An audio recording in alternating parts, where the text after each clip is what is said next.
안녕하세요. 네, 어제 복습은 잘 하셨나요? 할 게 좀 있던가요? 수업은 뭐가 되게 많았던 것 같은데 아마 복습을 해보시면 생각만큼 또 그렇게 양이 많진 않았을 것 같은데 죄다 그런 식이죠. 뭐 많은 줄 알았는데 그렇게 많지 않다는 둥, 아니면 괜찮은 줄 알았는데 해보니까 너무 많았다는 둥, 왔다 갔다 하는 그런 얘기들인데 예, 어제는 뭐 내용이 그렇게 어려운 사항들은 아니었었기 때문에 복습 차근차근 잘 하셨을 것 같습니다. 자, 오늘 받으신 자료 먼저 확인을 좀 하고 시작할게요.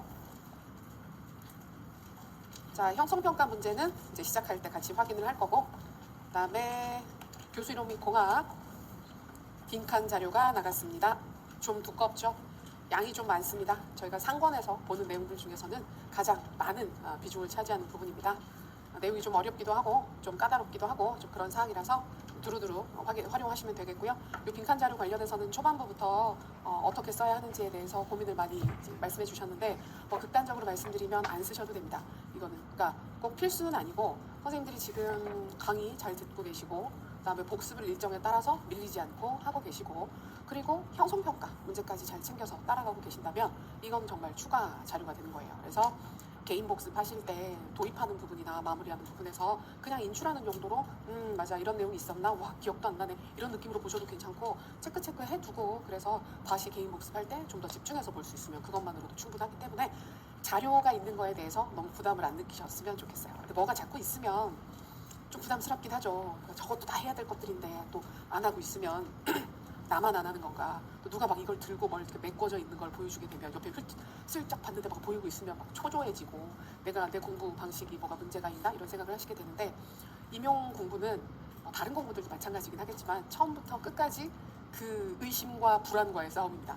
왜냐하면 내가 지금 하고 있는 게 괜찮다 확실하다라는 근거는 그 어디에서도 내가 느끼기가 어려워요. 그래서 괜찮다가도 이 정도 하면 괜찮지 않나? 뭐 형성평가도 뭐 절반 이상 맞히면 괜찮다고 했으니까 그 정도면 충분히 잘하고 있어 생각하시다가도 어느 순간 훅 갑자기 불안해지게 되고 다른 사람들이 공부하는 자료를 보면 또 불안해지게 되고 전부 다 봐야 되나 이런 마음들이 들게 되는데 전부 다 못 봅니다.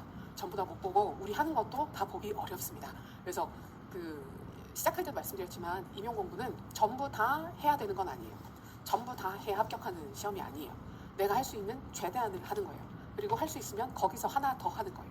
내가 할 수 있는 최대한을 하고 하나만 더 하는 느낌으로 하는 그 그릿을 가지고 우리가 열심히 하면 좋은 결과가 있을 거니까 불안해하지 마시고요. 스스로 믿고 열심히 잘해보도록 해요. 그리고 이제 자료는 교수 이론 및 공학적 구조도 자료 나갔습니다. 전체 구조도 자료는 다 가지고 계시니까 지금 매번 이때 드리는 자료들은 조금은 편안하게 필기도 하고 또 체크도 하고 하는 용도로 같이 보시면 좋을 것 같아요. 그래서 오늘 수업은 첫 번째 시간에 형성평가 보고 그리고 나서 남아있었던 부분 진도 나가고 아마 두 번째 시간에는 구조도를 할 겁니다. 그리고 이제 맞춰서 진도를 나가게 됩니다. 저는 개인적으로 교수 이론 및 공학을 좋아합니다. 싫어했는데 좋아하셨어요. 그러니까 별로 안 좋아하는 부분이었는데 학부 때는 수업도 최대한 안 들으려고 피해 다녔던 수업이 몇 개 있었거든요. 근데 그 중에 하나였는데 대학원에서 또 하면서 되게 재미있으셨어요. 좋아하는 부분이에요. 그래서 재미있을 거예요. 그리고 공지사항이 하나 있는데요. 추록 나왔습니다. 추록. 기본서 추록 나왔습니다. 기본서 추록은 올해 교재를 가지고 계신 쌤들한테는 아무 의미가 없어요. 근데 이제 작년 교재 가지고 계실 때 올해 교재하고 비교해서 봤을 때 좀 추가되는 내용이나 변화된 부분들이 있잖아요. 그래서 그 부분만 따로 추려서 정리한 자료거든요. 저희 지금 카페에 올려뒀어요. 저희 카페에 올려뒀고 카페 주소는 여기저기 보면 여기 5만 대 다 있어요. 5만 대 카페 주소가 다 있어요. 그래서 우리 나가는 수업 자료 뭐 왼쪽 위 오른쪽 위 구석탱이에 보게 되면 보통 카페 주소가 있고 저희 카페는 등업이 없습니다. 가입하시면 다 활용하실 수 있습니다. 그렇기 때문에 필요하신 경우 자료 다운받아서 쓰시면 되고 PDF로 올라가 있습니다. 그리고 만약에 또 출력하는 게 여의치 않으신다고 하면 저희 학원에 출력 자료가 어느 정도 비치되어 있거든요. 그래서 1층에 가셔서 말씀 주시면 받으실 수 있어요. 교수 이론부터는 조금 추가된 사항들이 있습니다. 그래서 이 시점부터는 같이 보시면 될 것 같아요. 지금도 아마 출력되어 있는 것으로 알고 있어요. 자, 그러면 자료 확인을 했고 이제 오늘 형성평가 7회차 문제부터 풀어보도록 할게요. 소재 차원. 자, 어느 정도 인출이 되셨을 것 같습니다. 자, 같이 확인하겠습니다. 자, 1번 파이너 귀인 이론에서 귀인 요소의 특성을 설명하는 세 가지 기준 세 가지 측면에서 귀인 네 가지 요소들의 특성들을 분류할 수 있다고 했습니다. 소재의 차원, 그다음에 안정성, 자 그리고 통제에서 세 가지가 있었습니다. 자 그리고 2번 마이너 귀인 이론에서 제시하는 귀인의 종류를 모두 쓰겠습니다. 순서 상관없습니다. 능력, 노력, 운, 과제 난이도. 이 중에서 보통은 통제 가능성이 있는 뭐를 활용하는 게 좋다? 노력을 활용하는 게 좋습니다. 자 3번 계속되는 실패, 좌절을 통해 매사에 무관심해지거나 생애 의욕을 상실하고 자포자기한 상태에 이르게 되는 심리적 현상은 무엇이라고 부릅니까? 학습된 무기력, 학습된 무력감 다 좋습니다. 자 4번 목표 지향 이론에서 제시하는 동기의 한 상태다. 자 동기의 한 상태다라고 얘기를 하면 쌤들이 동기의 상태? 무슨 동기로 답이 끝나야 되지 않나? 라고 생각하실 수 있는데 마저 읽어보시면 과제를 달성하는 것, 향상, 이해증진에 초점을 둔 목표의 명칭을 쓰라. 그래서 목표의 명칭인데 이걸 동기 상태와 관련지어서 설명을 하기도 한다. 자 그러면 과제 달성, 향상, 이해증진 관련되는 것은 숙달 목표 또는 학습 목표. 자 5번 목표 지향 이론에서 숙달 목표를 증진할 수 있는 방안을 하나 써보겠습니다. 여러 가지 방안들이 있기는 했는데 교실에서 이루어지는 수업의 상황에서 숙달하는 것, 배우는 것, 성장하는 것 등등의 가치에 대해서 많이 언급을 하고 전달을 할 필요가 있겠습니다. 자 그리고 학습 환경 자체가 지나치게 뭘 강조하면 안 된다? 비교나 경쟁, 학생들 사이에 비교나 경쟁을 강조해서는 안 된다. 그래서 평가적인 상황이나 수업 진행 상황 등등에서 좀 이렇게 비교 경쟁을 줄이고자 노력을 해야 할 것입니다. 그래서 결국은 개인적인 성장이나 숙달이나 향상이나 발달과 관련된 정보를 제공하는데 초점을 더 많이 맞춰야 할 것이다. 그리고 배우는 것이 어떤 의미를 가지는지에 대해서 학생 개인의 삶과 관련지어서 구체적으로 알려주는 것도 도움이 될 수 있겠죠. 네, 그 정도가 주요한 사항이었고요. 자, 6번. 애킨슨 성취동기 이론에서 실패를 감수하며 비현실적으로 어려운 과목을 선택하는 학생은 어떤 동기가 높은 상태일까요? 실패 회피 동기가 높은 학생입니다. 자, 7번 약간 활용성이 있는 부분이죠. 근데 뭐 활용성이 있다고 하기에 이 이론에서 어제 강조했던 건 2개밖에 없는데 칙쌤 이하의 몰입 이론을 활용해서 학생의 동기를 높이기 위한 방안을 쓰겠습니다. 무엇과 무엇을 가지고 얘기를 하면 될까요? 기술과 과제 도전감이라고 해서 과제와 관련해서 학생이 가지고 있는 능력 수행 수준을 적당히 높이고 그다음에 과제 난이도 도전감 역시 적당히 높이는 거예요. 그래서 학생 수준에서 막 쉽게 해결할 수는 있는데 쉽게 해결할 수는 없는데 약간 도전감이 있는 적당히 어려운 과제를 주게 되면 몰입을 유발할 수 있게 된다는 것입니다. 자 8번 파블로프의 개실험을 고전적 조건 형성 이론으로 볼 때 조건화 이후의 종소리는 무엇이냐 그리고 조건화 이후 종소리에 대한 반응은 무엇이냐 조건화가 된 상태에서 종소리는 뭐가 되죠? 조건 자극이 되겠죠. 거기에 대한 반응이니까 조건 반응, 조건 자극과 조건 반응입니다. 자 9번 고전적 조건 형성의 행동 수정 기법입니다. 역조건 형성을 쓴다. 그럼 일단 역조건 형성은 아니겠죠? 공포를 일으키는 자극에 점진적으로 노출시킨다. 그래서 역조건 형성과 점진적 접근 2가지를 동시에 쓰고 있네요. 뭡니까? 체계적 둔감법, 단계적 둔감화로 찾을 수 있네요. 자 그리고 10번 보상과 벌의 종류를 표로 그리자 그랬는데 2가지 있었죠. 2가지 중에서 편하신 거 아무거나 인출하셔도 괜찮을 것 같습니다. 근데 보통 일반적으로 많이 쓰는 게 그렸을 때 같이 인출한다라는 느낌으로 자 여기에 쾌 자극이 있어요. 그리고 불쾌 자극이 있어요. 그러니까 생각하면서 그리면 별거 아닙니다. 그리고 어떤 자료들을 보면 쾌자극, 불쾌자극 순서가 바뀌어 있기도 하고 그 다음에 그 제공하는 것이냐 수용하는 것이냐 아니면 제거하는 것이냐 요 순서가 바뀌어 있기도 하거든요. 근데 그럼 쌤들이 표가 틀렸어 자료가 달라 라고 생각하시는 경우들이 있는데 그런 건 아니죠. 그래서 요 자극을 수여하거나 그 다음에 제거 숫자 진짜 못 썼네요. 전체적으로 글씨를 다 별로 잘 쓰진 못하지만 특히 눈에 띄네요. 쾌자극을 수여하는 걸 뭐라고 부르죠? 정적 강화. 그러면 쾌자극을 제거하는 건 뭐가 되죠?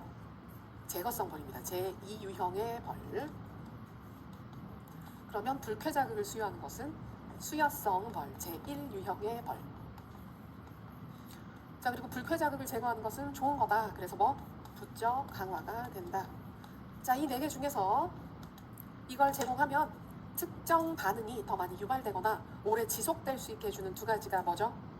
정적 강화와 부적 강화, 행동을 더 많이 유발시키고 강화시키는 요소가 됩니다. 반대로 줄이게 만드는 것은 수여성 벌과 제거성 벌입니다. 수여성 벌은 뭐 교육 상황에서는 가급적 쓰지 않는 게 좋다고 많이 얘기를 하고 대부분은 강화를 가지고 행동을 교정했으면 좋겠고, 근데 부득이하게 벌을 써야 하는 경우가 있다면 제거성 벌을 쓰는 게 좋다. 우리 잘 알고 있는 타임 아웃과 같은 제거성 벌이 효과적이다. 그 정도로 얘기를 하고 있습니다. 예, 요거 기본으로 봐두시고요. 있었던 자극을 제시했는데 강화가 되면 뭐냐, 자극을 제거했는데 행동이 더 감소되면 뭐냐, 이런 구조 가지고도 생각해보면 쉽게 파악할 수 있는 거라 한 번 더 확인해 두시면 되겠습니다. 자, 11번. 조작적 조건화 이론에서 상대적으로 하기 싫은 일을 하면 좋아하는 것을 보상으로 주는 행동 수정 기법은 프리맥의 원리입니다. 프리맥의 원리는 이 네 가지 중에 어디에 들어갈까요? 정적 강화입니다. 정적 강화. 어떤 행동을 했을 때 그 행동에 대해서 좋아하는 것을 주는 것이기 때문에 정적 강화로 볼 수 있습니다. 자, 12번 조작적 조건화 이론의 제거성 벌 중에 하나다. 학생을 교실 밖으로 내보내서 수업 장면으로부터 격리시켜서 수업을 통해 보상을 받을 수 있는 기회를 박탈하는 행동 교정 기법은 타임아웃입니다. 좀 전에도 얘기했었죠. 근데 타임아웃은 그 자체로 명칭을 물어볼 가능성도 있는 것 같아요. 자, 13번 조작적 조건화 이론의 강화 계획 중 하나였습니다. 우리 어제 강화 계획이라고 하는 건 두 개밖에 안 봤어요. 세세한 사항으로 구분할 수 있긴 하지만 지금 수준에서는 계속적 강화 또는 계속 강화와 간헐 강화, 간헐적 강화 이 두 가지로 나누어서 기억을 해두면 좋겠다고 말씀드렸어요. 그래서 모든 바람직한 행동에 대해서 강화를 하는 것은 계속 강화 계획, 계속적 강화. 자, 14번 다음의 절차로 시행되는 조작적 조건화 이론의 행동 수정 기법 명칭이 무엇일까요? 여기 특이하게 보이는 것이 목표 행동 확인이라는 키워드가 보이고 있죠. 자, 그리고 기저선 설정이란 말이 나오고 있습니다. 그럼 뭐가 된다? 응용, 행동, 분석. 특히 앞에 두 가지 중요한 포인트가 됐습니다.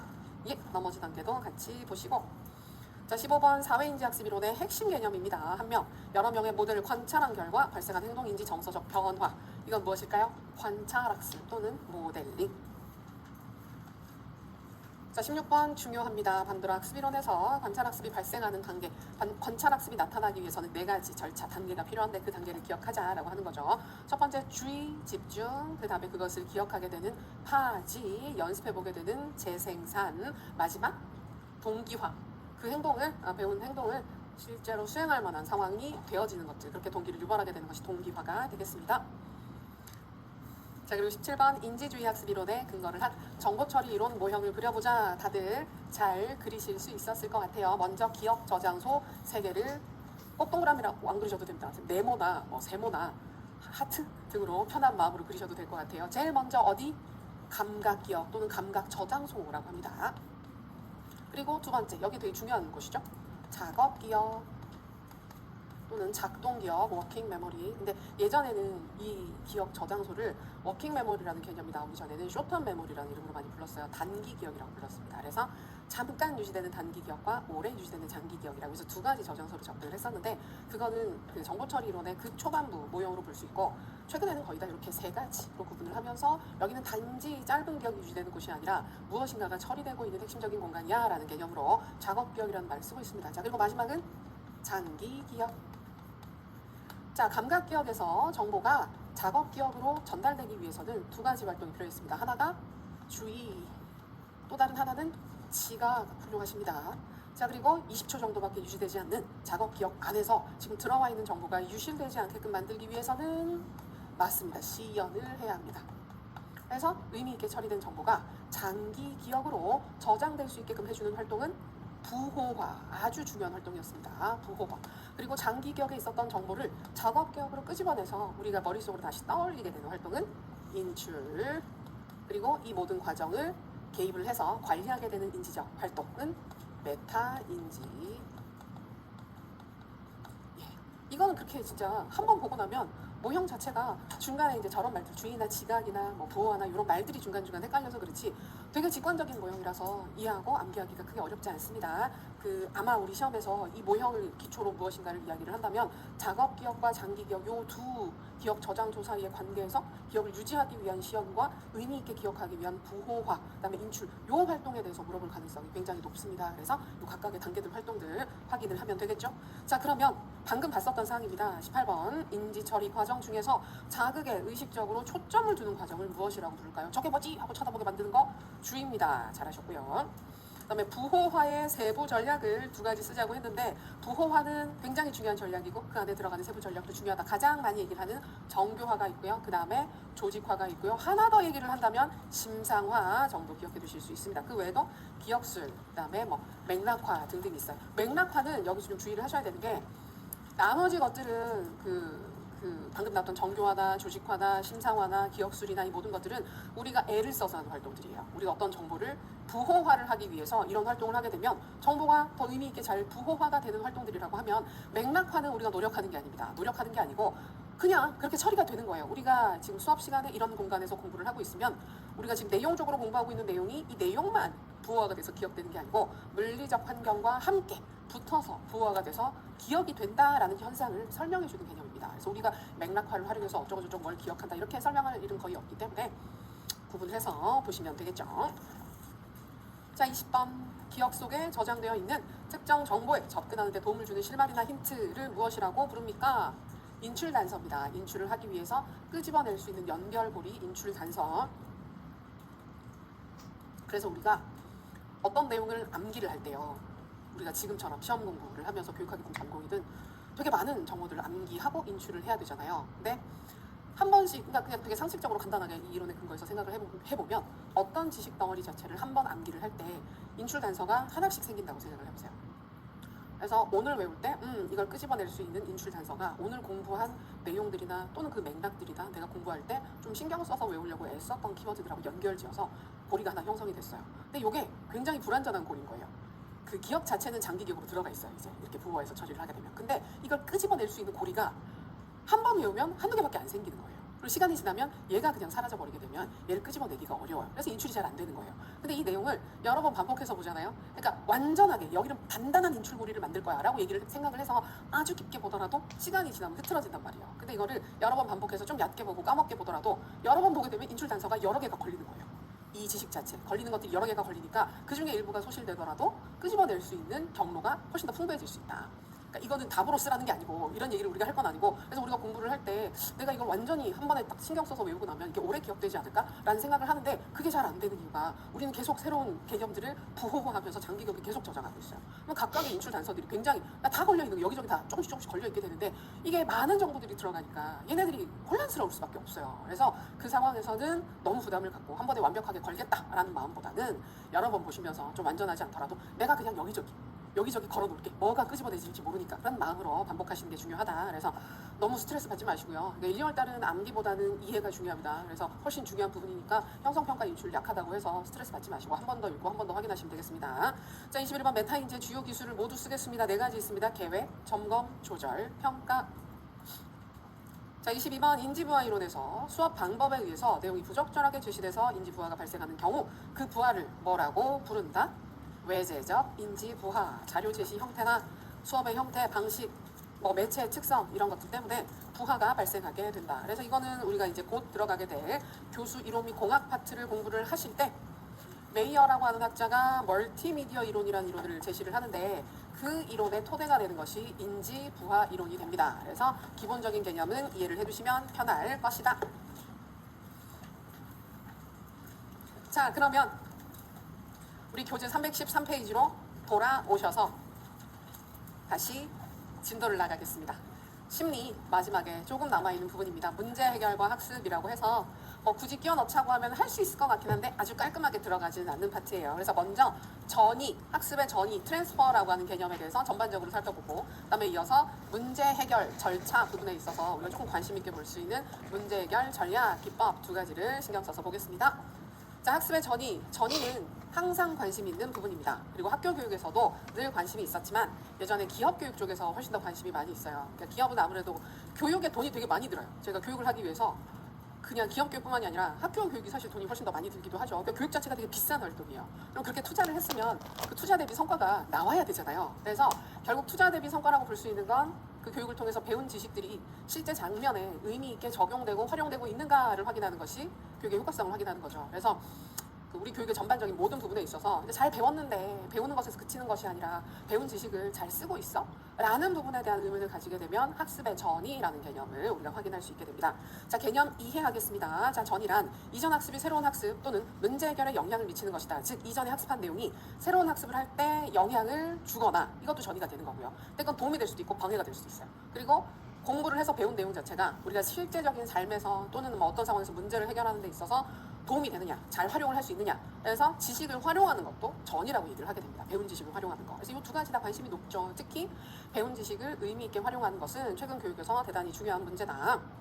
특정 장면에서 학습했던 지식이 그다음에 새로운 장면의 학습이나 행동으로 옮겨져 새롭게 영향을 미치는 현상을 뜻한다. 그래서 많은 교육들이 전이가 잘 되게끔 현장에 그다음에 여러 가지 다른 학문의 영역에 실제적인 삶의 모습에 전이가 잘 되도록 하는 것을 목표로 삼습니다. 자, 개념 이해해 두시면 되겠고요. 이제 여러 가지 전이가 나옵니다. 이거는 심리학자들이 다채롭게 정리를 한 건데 명칭 개념은 기억을 하셨으면 좋겠다. 그 중에서도 특히 이번에 나오는 구체적 전이와 특수적 전이 같은 거죠. 일반적 전이는 굉장히 중요한 분류입니다. 우리가 이전에도 형식도야설 같은 거 할 때, 그다음에 브루너의 학문 중심 교육과정 이야기를 할 때 전이가 잘 된다 이런 얘기 했었잖아요. 그래서 일반적 전이를 가정한다 이런 얘기를 하는데 그때 약간 막연하게 느껴졌던 감각이 이 내용을 통해서 확실하게 정리가 될 수 있을 것입니다.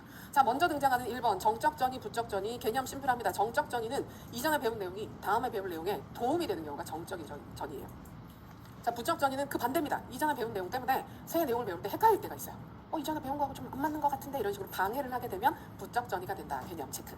자, 구체적 전이, 일반적 전이. 자, 구체적 전이는 특수적 전이라고도 부릅니다. 개념 체크. 한 상황에서 배운 지식, 기술 등을 아주 유사한 상황에 그대로 적용하는 겁니다. 그래서 똑같을 때 상황이 내가 지식을 배운 상황과 굉장히 유사한 상황이나 거의 동일한 문제일 때 이게 그대로 똑같이 활용될 수 있는 게 특수적 전이, 구체적 전이를 뜻하게 됩니다. 스페인어를 학습한 학생이 불어로 물건을 세는 단어를 학습하는 게 매우 쉽다. 두 개 굉장히 비슷해요. 그래서 그 단어 자체가 되게 어족 자체가 유사해서인지 굉장히 비슷한 단어라서 프랑스어를 원래 하던 사람이 스페인어를 배우거나 스페인어를 하는 사람이 프랑스어를 배운다 그러면 굉장히 편안하게 배울 수 있을 거예요. 저는 이거 나올 때마다 사례로 말씀드리는 게 이제 대학교 때 그 외국어를 자기들이 편하게 들어야 하는 과목이 있었는데 이제 한 학기에 프랑스어랑 스페인어를 같이 들은 적이 있었습니다. 한 학기에 같이 들었어요. 미친 짓이었죠. 그래서 그리고 그때까지만 해도 전 제가 어학 능력이 있는 줄 알았어요. 그래서 근데 그때 밝혀진 게 뭐냐면 제가 그때 그래서 프랑스어, 스페인어, 중국어, 독일어까지 들었었거든요. 그걸 다 들으면서 내린 결론이 선생님들이 하나같이 얘기를 하는 게 야, 너 처음에 수업 들으면 수업 듣고 나와서 발표하고 그다음에 중국어 같은 경우에는 녹음본을 내서 그걸 가지고 이렇게 발음 같은 거 체크하고 했는데 다들 입을 모아서 살다가 왔느냐, 왜 모른다 왔느냐 얘기를 하면서 아주 발음이 좋다는 얘기를 들었지만 결국 학점은 다 엉망진창이었습니다. 그래서 문법을 잘 못 배우는 걸로 결론이 났는데 그래서 생각해보니까 약간 녹음기 같은 거였어요. 앵무새 녹음기 같은 거 그대로 따라하기만 하고 그 구조를 제대로 습득하려고 하지 않았던 것 같습니다. 근데 진짜 스페인어랑 프랑스어 같이 들었던 그 학기에 시험 볼 때 답안을 섞어서 적었던 것 같아요. 프랑스어 시험일 때 스페인어도 쓰고 있고 너무 비슷하니까 헷갈려가지고 그랬던 기억이 있습니다. 그래서 굉장히 비슷한데 그대로 전이가 되는 게 구체적 전이다. 자, 우리가 더 중요하게 생각하는 건 일반적 전입니다. 한 상황에서 배운 지식이나 기술을 유사하지 않은 새로운 학습 상황에 또는 새로운 상황에 적용할 수 있는 게 일반적 전이를 뜻하게 됩니다. 근데 이게 사례를 보면 이게 일반적 전인가? 라는 생각이 들 수 있어요. 사회 시간에 노트 필기를 잘해서 좋은 점수를 받았어요. 근데 이 학생이 이 필기 전략을 기술 시간에도 활용해서 좋은 점수를 받았답니다. 똑같은 거 아닌가요? 구체적 전이의 사례로도 볼 수 있을 것 같은데 사례가 약간 애매합니다. 이거는 경우에 따라서는 구체적 전이로 볼 수도 있고 그래서 사회 시간에 노트 필기를 굉장히 잘한 학생이 대학에 가서 공부를 할 때도 선생님이 수업해주는 어려운 내용들에 대해서 판서가 없음에도 불구하고 스스로 정리를 잘하고 아니면 자신이 논문을 쓸 때도 정리를 잘해서 좋은 성취를 냈다라고 하면 좀 다른 상황이죠. 논문 쓸 때 자료 정리 기법을, 그러니까 그 노트 필기 기법을 활용했다라고 하게 되면 좀 다른 상황으로 볼 수 있기 때문에 이런 식으로 하나의 원리를 다른 데다가 적용을 하게 되면 일반적 전이가 되는 겁니다. 학교 상황에서 일반적 전이를 중요하게 보는 이유는 도대체 무엇일까요? 하나를 배웠을 때 여러 개를 할 수 있으면 좋겠어요. 하나를 배웠는데 그거랑 똑같은 한 상황에만 적용이 되게 되면 너무 시간이 많이 걸리잖아요, 공부를 하는데. 그래서 보통 학교 상황에서는 특수적 전이도 잘 되는 건 맞는데, 의미가 있는 건 맞는데 일반적 전이가 잘 되는 내용이나 또는 일반적 전이가 잘 되는 교수 방법이 있거나 교육과정 구성 방식이 있다면 그걸 적극적으로 채택하려는 모습을 보이게 됩니다. 자, 이 두 가지는 굉장히 중요합니다. 명칭 개념 깔끔하게 쓸 수 있도록 확인해 두시기 바랍니다. 자, 다음 페이지 수평적 전이 대 수직적 전이. 자, 수평적 전이는 비슷한 수준에서 이미 알고 있는 내용과 다르긴 하지만 비슷한 수준의 과제를 수행할 때 전이가 나타나는 것이고 수직적 전이는 상위 수준의 과제를 학습하기 위해서 과거에 배웠던 하위 개념을 적용하는 것입니다. 이것도 심플하죠. 별거 없습니다. 자, 자동적 전이, 의식적 전이도 개념 그대로입니다. 자동적 전이는 내가 의식하지 않고도 자연스럽게 지식의 활용이 나타나는 거. 제가 맨날 사례로 드는 게 그 구구단 잘 외우게 되면 구구단을 우리가 그 곱셈이나 나눗셈 문제 풀 때 활용하는 상황에서는 별로 신경 쓰지 않고 전이가 되잖아요. 애를 써야 인출이 되고 그런 거 아니잖아요, 우리. 그래서 그게 자동적 전이가 되는 거고 의식적 전이 같은 경우에는 이런 기술을 이 상황에 써야겠어. 전에 배웠던 이런 내용들을 내가 이 내용에 적용을 하면 괜찮을 것 같아 라고 의지를 가지고 전이를 추구하고 있으면 그 의식적 전이가 나타난다고 볼 수 있겠습니다. 자, 일반적 전이와 특수적 전이 특히 신경 써서 봐두시고요. 자, 3번 학습 전이에 영향을 미치는 요인. 자, 이것은 어떠한 전이 이론에 근거를 하지도 않았습니다. 그냥 일반적으로 우리가 지금 얘기했었던 이런 전이가 잘 일어나기 위해서는 학습을 할 때 어떤 조건들이 갖추어지면 훨씬 더 전이가 잘 될까라는 아주 일반적인 요인들입니다. 그래서 이거는 마음에 드시는 거 2개 정도. 자, 1번 학습 상황들 사이의 유사성. 이거 좋습니다. 결국 무슨 전이가 벌어질까요? 구체적, 특수적 전이가 벌어지게 되는데 그게 제일 잘 일어나는 전이 중에 하나예요. 그래서 상황이 유사할 때. 그 다음에 2번, 3번 또 비슷한 얘기입니다. 학습의 깊이가 깊었거나 학습 경험의 질적 수준이 높았을 때, 그러니까 내가 많이 관여를 하고 학생이 더 많이 관여하고 깊게 배우고 주도적인 활동들을 같은 얘기지만 하게 된다고 하면 그런 학습은 좀 더 다음에 전이가 잘 되는 거죠. 그래서 우리가 대학교 때 프로젝트, 팀 프로젝트 같은 거 하면 하는 순간에는 와, 이거 배우는 거 하나도 없는 것 같고 그냥 쌤이 수업해 주시지 라고 생각이 들지만 돌이켜보면 내가 그때 담당했던 내용은 좀 오래 기억나지 않아요? 시험에서 그 문제 나오면 내가 이건 쓴다, 딴 건 몰라도 이러면서 쓸 수 있잖아요. 그래서 확실히 내가 더 많이 관여를 하고 신경을 많이 쓰면 전이가 잘 되는 게 맞습니다. 그다음에 학습자의 경험을 위한 구체적인 상황이나 맥락이 주어지게 되면 그런 지식들도, 그런 상황에서 배운 지식들도 더 잘 전이가 될 수 있겠습니다. 그래서 저는 유사성 1번 체크해 두시는 거 좋을 것 같고 2번, 3번 묶어서 한 덩어리로 해서 비슷하게 기억을 해두시는 것도 괜찮을 것 같다. 자, 이제 구체적 전이 이론 4가지가 나옵니다. 형식도야, 동일 요소, 일반화설, 형태의 조설. 이건 이전에 저희가 형식도야를 보면서 슬쩍슬쩍 비슷한 내용들을 경험한 적이 있었습니다. 자, 여기서 포인트는 명칭 정확하게 쓸 수 있어야 하고요. 사례가 나왔을 때 이거 형태의 조설이야, 자 이거는 동일 요소설이야 라는 수준에서 사례 분석하실 수 있으면 크게 무리는 없습니다. 그 형식도야설에 대해서 어쩌고저쩌고 얘기를 하고 있을 때 이게 무슨 말인지 정도만 아셔도 이해를 하실 수 있어도 이 부분은 뭐 무리 없이 공부를 하셨다고 볼 수 있어요. 자, 1번 형식도야설 나와 있습니다. 자, 기억, 정신능력, 인간의 정신능력은 훈련으로 둬야 되고 이것이 광범위한 영역으로 확대된다는 주장입니다. 자, 그러면 우리가 이 개념만 읽고 앞에서 공부했던 전이들 중에서 구체적 전이랑 일반적 전이가 있었죠. 무슨 전일까요? 맞습니다. 일반적 전이를 가정을 하게 되는 겁니다. 그래서 형식도야설 일반적 전이를 가정하고 있다. 기본 개념은 이전에 보셨죠? 우리가 그 인간 마음의 근육을 단련시키고 하는 건 그때 봤기 때문에 읽어보시면 되겠습니다. 그리고 우리가 요 표가 다음 페이지에 있어요. 표가 있어서 필기를 굳이 안 하셔도 됩니다. 안 하셔도 되는데 형식도야설은 관련되는 사조들을 보게 되면 교과 중심 교육과정 쪽에서 전통적인 교과를 배우면 그게 마음의 근육을 단련시키기 때문에 모든 곳에 전이가 되는 거야 라는 전이 관점과 유사하고, 철학적 관점에서 보자면 항존주의랑 좀 더 비슷합니다. 근데 교과 중심 교육과정은 항존주의 말고 그 본질주의 쪽도 관련이 되잖아요. 근데 본질주의도 형식도야설이랑 일부 관련되지만 보통 그 전기 본질주의가 여기에 많이 해당하게 되고 후기 본질주의로 넘어가게 되면 학문 중심 교육과정이 돼버리거든요. 그래서 그때는 사실 더 잘 맞는 전이 이론이 있어요. 그래서 보통 항존주의까지 많이 얘기를 합니다. 자, 2번째 동일 요소설. 자, 명칭 개념, 여러 학습 과제 사이에 동일한 요소가 존재하는 경우에만 전이가 일어난다. 내용 요소가 같을 때 전이가 일어난다. 그럼 이건 무슨 전이? 일반적 전입니까? 구체적 전입니까? 구체적 전이를 가정하고 있습니다. 그래서 특수적 전이, 구체적 전이. 그러면 이 관점에서는 리을 체크, 학생이 사회에서 수행해야 될 기능과 유사한 형태의 과제를 수행하는 식으로 교육과정을 구성해야 한다. 실제로 경험하는 것과 최대한 비슷하게 학습 환경을 만드는 데 도움이 된다. 자, 이거는 경험 중심 교육과정과 진보주의와 유사한 관점을 가지고 있습니다. 생활 중심적인 접근을 하는 거예요. 실제 삶과 관련된 걸 해야 삶 속에서 잘 살 수 있지 라고 생각하는 관점. 동일 요소설은 형식도야설을 비판하면서 나왔어요. 형식도야설은 그냥 배우면 다 전이 된다는 주장을 하잖아요. 그랬더니 동일 요소설에서 우리 어제 만났었던 손다이크라고 하는 학자가 내가 실험해보니까 아니던데, 단어 어원이 다른 건 백날 외워봤자 다른 그 어족의 단어 외우게 하면 아무 소용없던데, 기억력이 향상된다라는 건 거짓말인데 라고 하는 걸 밝혀요. 밝히면서 내용 요소 자체가 같아야 전이가 일어난다. 동일 요소설이 등장하게 됩니다.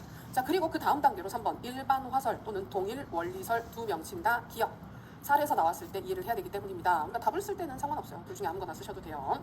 자, 개념 그대로 체크합니다. 선행학습에서 획득된 원리나 법칙을 후속학습에 적용할 수 있을 때 전이가 일어난다. 키워드는 원리나 법칙이 키워드가 됩니다. 그래서 원리를 배워야 다음번에 비슷한 원리가 적용되어 있는 사례가 나왔을 때 그 원리를 그대로 적용해서 문제를 해결하고 과제를 이해할 수 있다라고 보는 것이 일반화설이 되겠습니다. 그래서 전이가 벌어지기 위해서는, 자, 디귿 보십시오. 두 학습 장면에 유사한 법칙이나 원리가 포함되어 있을 때만 발생을 한다고 봅니다. 그래서 여기에서 많이 나오는 사례가 수중 표적 맞히기 실험 사례가 많이 나와요. 물속에 있는 표적이 있을 때 작은 웅덩이에다가 동전 같은 걸 집어넣어 놓고, 그다음에 그 화살 같은 거, 물론 안전한 화살이겠죠. 다트 같은 거, 안 안전한데 어쨌든 뾰족하지만 안전한 것을 가지고 그 동전을 던져서 맞히는, 물속에 있는 동전을 맞히는 실험을 했을 때 애들을 두 집단으로 나눠서 그냥 던지게 한 집단하고 그 빛의 굴절 원리에 대해서, 굴절에 대해서 공부를 한 집단의 애들이 던지게 했을 때 어떤 집단이 더 잘 맞췄다, 수중 표적을. 빛의 굴절에 대해서 공부한 학생들이 뭐 매질이 달라지게 되면 빛이 굴절하게 되니까 거기에 보이는 거랑 다른 위치에 있다, 이걸 아는 학생들이 그걸 더 잘 맞췄다는 거예요. 그래서 현상을 봤을 때 내용 자체가 동일한 게 아니고 원리가 같아야만, 그래서 그 원리를 미리 배워야만 원리가 다른 상황에 적용될 수 있다고 보는 것이 일반화설이 되겠습니다. 근데 일반화설하고 형태이조설이 대단히 비슷해요. 비슷해서 각각의 이론들을 설명할 때 서로가 다른 점들을 강조를 해서 보여주게 됩니다. 그래서 여기는 학문중심 교육과정, 여기 걸리게 되죠. 이 두 가지 모두 다 학문중심 교육과정인데 학문중심 교육과정과 관련된 철학사조는 본질주의가 돼요. 후기 본질주의. 자, 이제 형태이조설 보겠습니다. 구조적 전이설, 네 가지 전이 이론 중에서 가장 중요한 전이 개념. 자, 통찰을 핵심적인 요소로 봅니다. 통찰, 꿰뚫어 본다. 통찰이라고 하는 건 약간 게슈탈트 심리학에서도 통찰, 켈러의 통찰 실험 이런 거 나오거든요. 이건 하나하나 분석적으로 접근한다기보다는 어떤 장면, 복잡하게 얽혀있는 장면을 가만히 들여다보면서 아, 이거 안에는 이런 원리들이 얽혀 있구나, 이 원리를 내가 찾아낼 수 있겠다라고 발견하고 알아내는 현상을 통찰이라고 얘기를 하게 됩니다. 그래서 니은을 보시면 형태이조설은 선행학습 장면에 역학적 관계에 대한 통찰이 발생해야, 자, 미리 학습을 할 때 그 학습 내용을 선생님이 전달을 하는 게 아니라 학생이 그 내용 안에 들어가 있는 원리나 구조를 스스로 통찰할 수 있었을 때, 파악해낼 수 있었을 때 그것과 같은 그 현상이 포함되어 있는 어떤 학습을 할 때 전이가 잘 일어난다라고 설명을 해요. 발생해야 다른 장면으로 전이가 가능하다. 그래서 디귿 보시면 두 학습 장면에 같은 내용이 있거나 같은 원리가 들어있다고 해서 그냥 전이가 일어나진 않는다는 거예요. 근데 앞에 두 개는, 그러니까 동일 요소설은 내용이 같으면 자동적으로 전이가 발생하는 거고, 동일 원리설은 원리가 같으면 그냥 전이가 발생하는 거예요. 특별한 노력이 없어도. 근데 형태이조설에서는 아니다, 노력을 해야 되는 거예요. 선행학습을 할 때 그 이전 학습 장면에서 학습자가 애를 써서 이 장면의 전체적인 구조를 찾아내려고 애를 써서 스스로 구조를 찾으면 그렇게 찾아낸 구조가 다른 현상에 들어있을 때 쉽게 그 현상을 파악할 수 있다는 것입니다. 그래서 리을을 보시게 되면 형태이조설에 따르면 전이는 후속학습이 선행학습과 동일한 일반 원리 전략을 요구할 때 일어나므로 두 학습 장면 사이의 역학적 관계를 능동적으로 파악해야 한다는 것을 강조한다는 것입니다. 그래서 능동적인 통찰, 학습자가 학습을 할 때 스스로 원리나 구조를 발견하고자 노력을 하는 능동적인 활동을 하고 그 결과 통찰이 발생했을 때 그것과 같은 원리가 포함되어 있는 현상에 대한 전이가 일어나게 된다라고 설명을 해요. 그러니까 둘 다 원리 대 원리 전이에요. 이거는 일반 화설도 형태이조설도 원리를 알아야 해라는 것이라고 하는데, 이거는 선생님이 원리를 가르쳐도 돼요. 아까 사례처럼 빛은 굴절한단다, 매질이 달라지면 굴절을 해 라는 원리를 가르쳐줬을 때 그 원리를 배우면 그냥 전이가 된다고 생각을 하는 거고, 형태이조설에서는 학생들이 그 원리를 스스로 찾아내야 되는 거예요. 어떤 현상을 보면서 여기에서 빛이 쭉 직진한다고 배웠는데 중간에 유리판을 하나 끼워 넣었더니 빛이 다른 방향으로 움직이네. 그럼 다른 판을 끼워 넣으면 어떻게 될까? 근데 유리판 두꺼운 걸 했더니 좀 다르게 되고, 뭐 얇은 걸 했더니 다르게 되고, 물에다가 해봤더니 다르고, 이런 걸 막 해보면서 이게 중간에 다른 뭔가가 들어가면 굴절하네 라는 원리를 스스로 터득하게 된 학생이 그 수중 표적 맞추기 실험을 하게 되면 거기서도 훌륭한 결과가 나올 수 있겠죠. 그래서 그렇게 설명하는 것이 형태이조설이다. 이게 왜 요새 중요시 되는지 아시겠죠? 누구의 활동이 중요하기 때문에, 학습자의 능동적인 활동이 중요하기 때문에 형태이조설을 중요하게 보게 됩니다. 네, 그 정도입니다. 자, 이래서 전이가 끝났습니다. 전이 재미있었고요. 자, 이제 문제 해결입니다. 문제 해결. 소리를 내버렸네요. 그래서 문제 해결인데 이쪽은 우리 교재에 있는 자료만으로도 크게 무리는 없습니다. 자, 문제 해결 과정과 영향 요인이라고 하는데, 이 부분은 그냥 문제 해결이라고 얘기를 할 수도 있고 아니면 창의적 문제 해결이라고 할 수도 있고 그렇게 부르기도 합니다. 보통 창의적인 문제 해결할 때 이걸 많이 얘기를 해요. 그리고 요게 원래 시작됐던 부분 자체가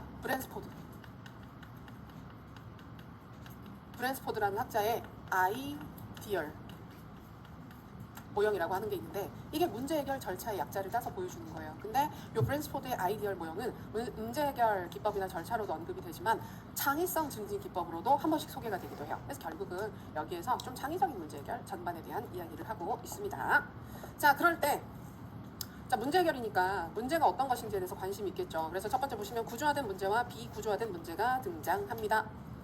이거는 앞으로도 비슷한 용어들을 교수에서 많이 보시게 됩니다. 특히 구성주의 하게 되면 비구조화된 문제라는 걸 정말 주구장창 보시게 됩니다. 그래서 개념을 여기에서 좀 간단하게 이해해 두시면 좋겠습니다. 자, 구조화된 문제는 니은 문제 해결 방법이 명료하다, 문제 해결에 필요한 정보가 충분히 제시되어 있는 문제를 뜻합니다. 그래서 우리가 학교에서 봤던 중간고사나 기말고사 같은 시험들, 중고등학교에서 봤던 시험들을 생각해 보시면 문제가 어려운 것도 있고 쉬운 것도 있지만 아무리 어려워도 푸는 방식에 따라서 풀면 풀리는 문제들입니다.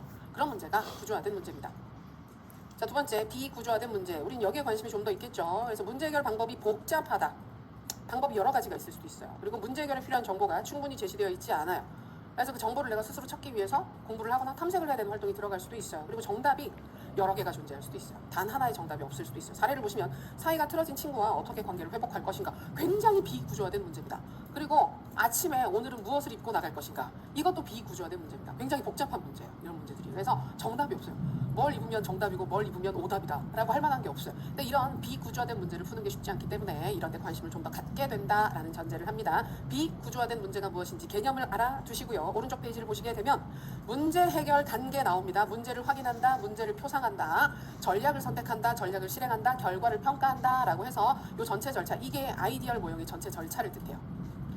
아이디얼 모형이에요. 그래서 우리가 보통 문제를 해결하기 위해서는 문제가 뭔지 알아야 돼. 그리고 문제를 나한테 좀 더 의미 있고 명료하게 표상을 할 필요가 있어. 그다음에 문제 해결 전략을 선택해야 돼. 그리고 그 전략에 따라서 문제를 해결하는 거예요. 실행을 해야 돼. 그리고 그 결과가 타당했는지를 확인해야 돼. 그래서 결과를 평가한다. 되게 상식적이죠. 그래서 그 상식적인 절차를 보여줘요. 근데 그 단계들 중에서 우리는 문제 표상에서 구체적으로 나한테 의미 있는 형태로 표상하는 방법과 그다음에 구체적인 문제 해결 전략, 여기가 제일 중요합니다. 문제 해결 전략.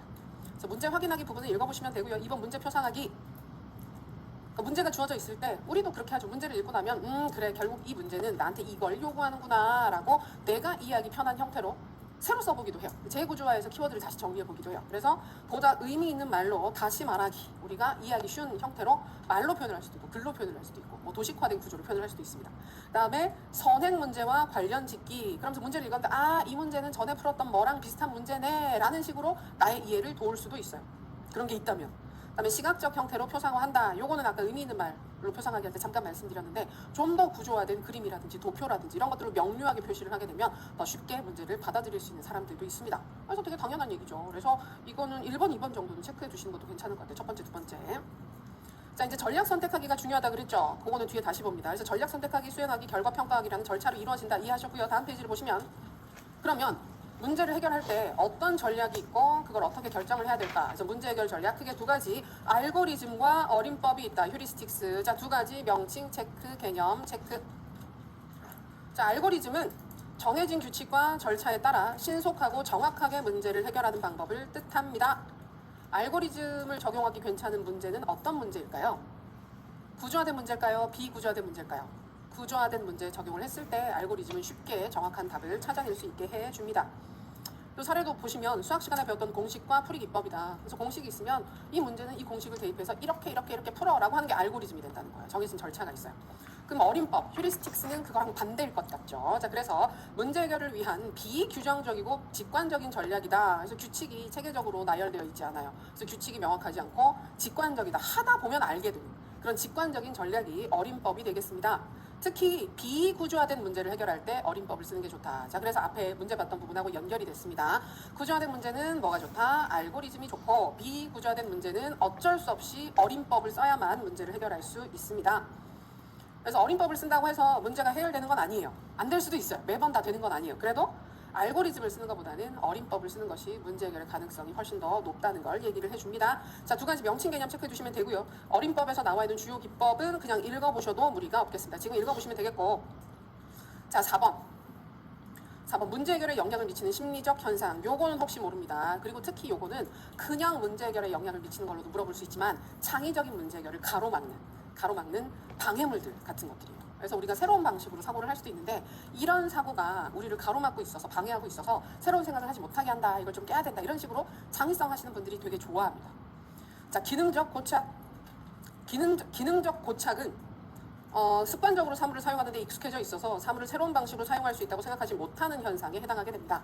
그래서 우리가 제가 그 예를 든 게 너무 하찮아서 항상 죄송하긴 한데 볼펜이나 펜 같은 게 있으면 글을 쓰거나 그림을 그리는 데만 주로 쓴다고 생각을 하잖아요. 근데 머리핀이 없는 경우에는 이걸 사용해서 머리를 찔러서 어쨌든 머리를 찌른다고? 머리카락을 이렇게 뭉쳐서 찌르게 되면 핀처럼 사용할 수도 있잖아요. 근데 그러니까 핀이 없을 때 이걸 대용해서 쓰면 되는데 우리는 그 생각을 못 한다는 거예요. 이거는 그냥 글씨 쓰는 데 쓰는 거잖아 라고 생각하기 때문에 충분히 활용할 수 있는 도구가 있는데도 새로운 방식으로 활용을 하지 못하게 되는 게 기능적 고착입니다. 자, 이건 어떤 도구의 기능에 집중하는 거예요. 두 번째, 반응 갖춤새. 이것은 문제 해결 과정에서 기계적인 사고를 하는 경향이다. 그래서 기존의 경험에 의존해서 똑같은 방식으로 새로운 문제를 해결하려고 하는 편견에 빠진 상태입니다. 그러니까 둘 다 기능적 고착이나 반응 갖춤새나 생각이 딱딱하게 굳어 있는 건데, 이 반응 갖춤새는 내가 어떤 상황이 벌어졌을 때 해결했던 방법이나 절차가 있으면 계속 그것만 쓰고 싶은 거예요. 원래는 우리가 그런 거 있잖아요. 뭐 레포트를 쓸 때도 나는 뭐 레포트를 어떤 검색 엔진을 활용을 해서 뭘 쓰고 했었어. 근데 그런 거예요. 그 반응 갖춤새가 강하게 나타나는 사람들은 어떤 새로운 주제를 받았는데 내가 지금 내가 주로 찾았던 루틴대로 검색 엔진을 찾았는데 없어요. 관련되는 자료나 이런 부분들은 그 검색 엔진에서 찾을 수가 없는 경우들이 있어요. 그러면 다른 검색 엔진도 써보고 아니면 도서관에 가서 찾아보기도 하고 친구들하고 얘기도 해보고 이러면서 다른 문제 해결 방식을 활용하면 되는데 안 그러는 거예요. 그러지 않고 늘 그래왔던 방식으로 없네 이거 못 써. 쌤 자료가 없는데요 라고 얘기를 해버리는 거예요. 그러니까 그런 식으로 늘 해왔던 방식으로 문제를 접근하게 되는 것이 반응 갖춤새. 자, 부하 효과는 부정적인 건 아닙니다. 이전에 우리 그 왈라스의 창의적 사고 절차 보게 되면 중간에 배양, 부하 이런 활동들이 있었잖아요. 그거랑 비슷한 겁니다. 문제에서 잠시 벗어나 있다가 문제로 다시 돌아오게 되면 문제 해결에 실마리를 발견하게 되는 현상. 그래서 잠깐 떨어져 있는 게 오히려 문제 해결에 도움이 되는 경우들이 있습니다. 근데 우리 왜 막 고민하다가 모르겠어 그냥 잠이나 자야지 하고 자고 아침에 일어나면 이거 이렇게 하면 되겠네 하고 가끔 명확해지는 경우들이 있죠. 그런 것들도 다 부하 효과로 볼 수가 있습니다. 즐거웠습니다. 이렇게 해서 심리가 무사히 마무리가 됐습니다. 너무 기뻐요. 잠깐 쉬었다가 교수 이론 및 공학 파트 확인하도록 하겠습니다.